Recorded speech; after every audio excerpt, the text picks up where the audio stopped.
안녕하세요, 이지호입니다.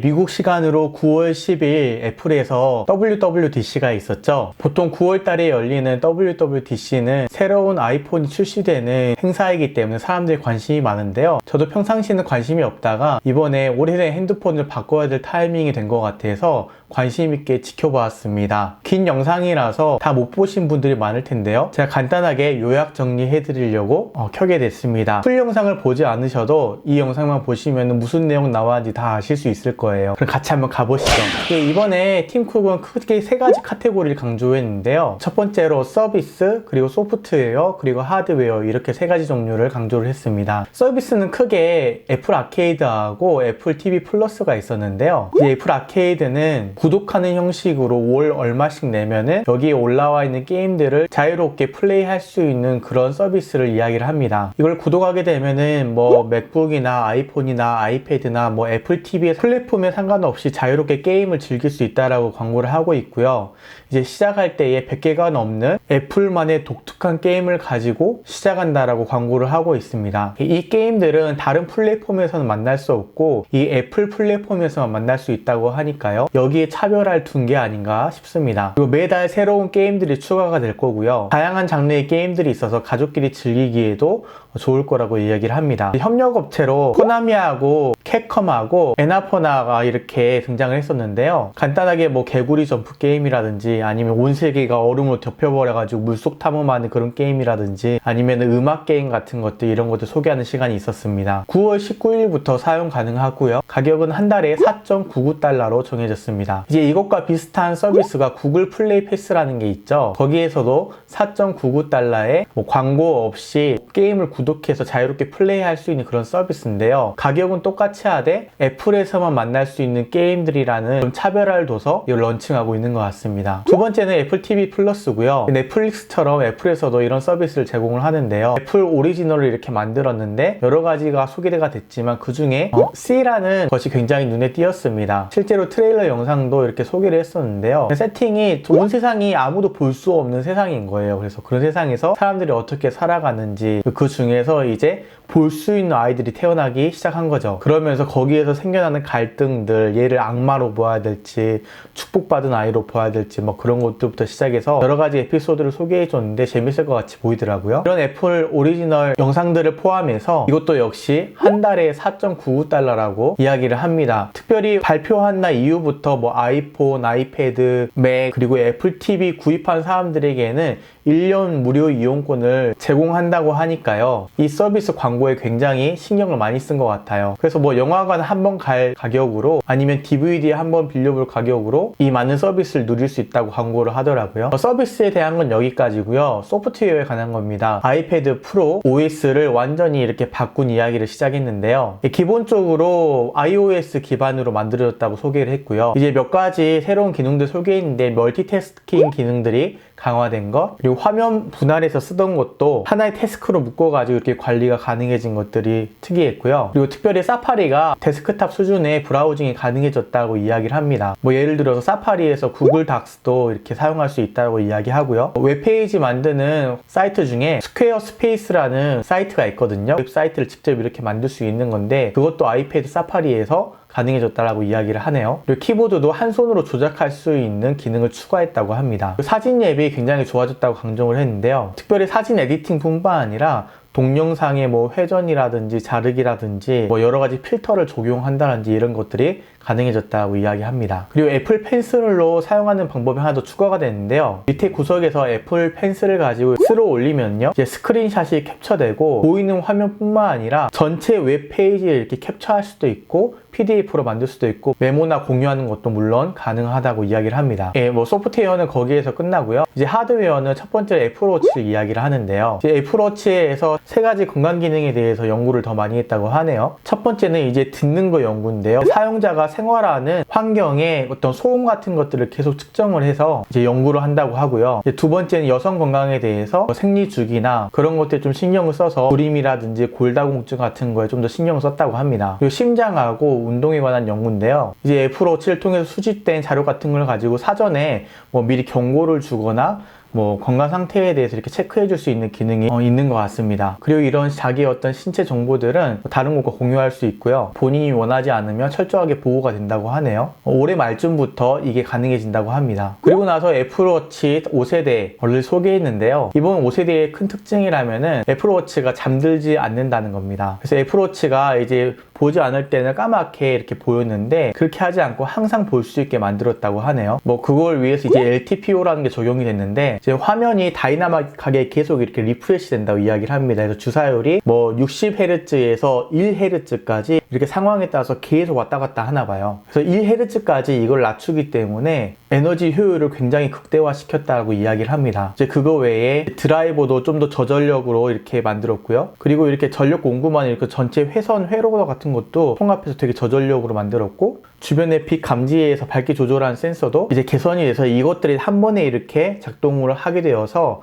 좀 더 효율적인 애플워치를 만들 수 있었다고 하네요. 올데이 배터리 라이프라고 하는데 꺼지지 않으면서도 사용할 수 있는 시간은 18시간이라고 이야기합니다. 그리고 애플워치 5세대에는 나침반 기능이 탑재가 됐는데요. 나침반뿐만 아니라 위도, 경도, 고도, 경사 같은 것들도 다 같이 포함돼서 정보를 제공해 준다고 합니다. 그리고 응급 상황 때 이렇게 응급 전화 가는 것도 전 세계로 확대돼서 150개 나라 이상에서 이 기능이 지원된다고 하고요. 아이폰이 없어도 자동으로 이게 바로 연락이 간다고 하네요. 그리고 새로운 티타늄 모델이 추가가 됐고 밴드들도 여러 가지 디자인이 추가가 되었다는 이야기입니다. 그리고 이 애플워치 GPS 모델은 $399부터 시작을 한다고 하네요. 그리고 그 다음에 나오는 게 아이폰 11입니다. 아이폰 11은 6가지 색깔로 출시가 되고요. 검정, 흰색, 녹색, 노란색, 보라색, 빨간색 이렇게 6가지 색깔로 출시가 되고요. 6.1인치 트루톤 디스플레이가 적용됐다고 합니다. LCD예요. 그리고 특별한 사운드 시스템을 탑재했다고 이렇게 자랑하던데요. 돌비사의 애트모스를 지원한다고 합니다. 그래서 극장처럼 느낄 수 있다라고 하는데 이건 들어봐야 알 것 같고요. 카메라 변화가 좀 눈에 띄는데요. 후면에는 카메라 2개가 탑재가 됩니다. 하나는 26mm 밝기 1.8에 광학식 스테빌라이제이션이 있는 보통 손떨방이라고 하죠. 1200만 화소 카메라가 하나 있고요. 또 하나는 이제 울트라 와이드라고 해서 13mm의 2.4 밝기를 가지고 있는 광각 렌즈입니다. 이거는 120도 뷰를 제공을 한다고 하네요. 그래서 이 두 가지 렌즈를 사용해서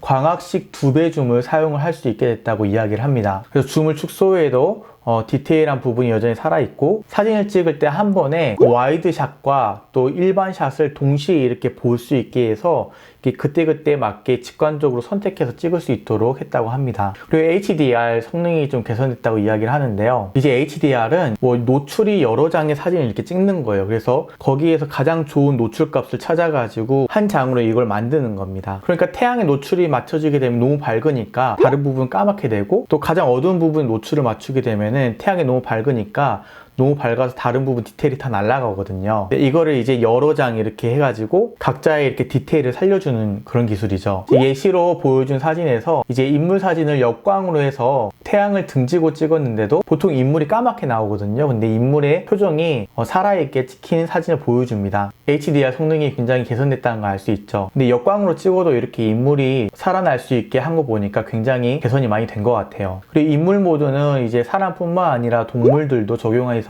찍을 수 있다라고 설명을 하고 있고요. 그거에 나이트 모드가 있어서 이제 빛이 적은 곳에서도 더 밝게 찍을 수 있게 만들었고, 노이즈는 많이 줄였다라고 이야기를 합니다. 특별히 비디오 촬영인데요. 4K에 60프레임까지 촬영이 가능하고요. 샘플 영상을 하나 보여주는데 그건 다 아이폰을 손으로 들고 찍은 사진이라고 합니다. 손떨방 기능을 강조하려고 그렇게 얘기한 것 같아요. 그래서 이거를 시네마틱 비디오 스테빌라이제이션이라고 하던데요. 이거 외에도 비디오 촬영을 종료하지 않고 한 번 탭만으로 이제 와이드 앵글에서 줌 확대하는 앵글로 이렇게 자연스럽게 변할 수 있게 만들었습니다. 휠을 움직여서 좀 더 단계적으로 이렇게 줌을 조정할 수도 있고요. 이제 사진 찍다가 비디오 찍고 싶으면 사진 버튼을 누르고 있으면 비디오로 바로 이렇게 전환이 되는 기능도 있었습니다. 그리고 전면 카메라가 업데이트 됐는데요. 전면 카메라도 동일하게 4K에 60프레임까지 지원하는 1200메가 화소 카메라가 들어갑니다. 그리고 전면 카메라에도 동일하게 이제 슬로우 모션 기능이 작동이 됩니다. 이번 아이폰 11에는 A13 칩이 들어갔는데요. 그리고 배터리는 XR보다 1시간 더 길어졌다고 합니다. 그리고 가격은 $699부터 시작을 합니다. 이제 아이폰 11 말고 아이폰 11 프로가 또 있습니다. 색상은 블랙, 화이트, 그린, 골드 이렇게 4가지로 출시가 되고요. 5.8인치와 6.5인치 두 종류가 있습니다. 이거는 OLED 디스플레이가 들어가고요. 200만 대 1로 명암비가 굉장히 좋아져서 디테일이 많이 좋아졌다고 하네요. 그리고 이 OLED 화면 사용으로 15% 정도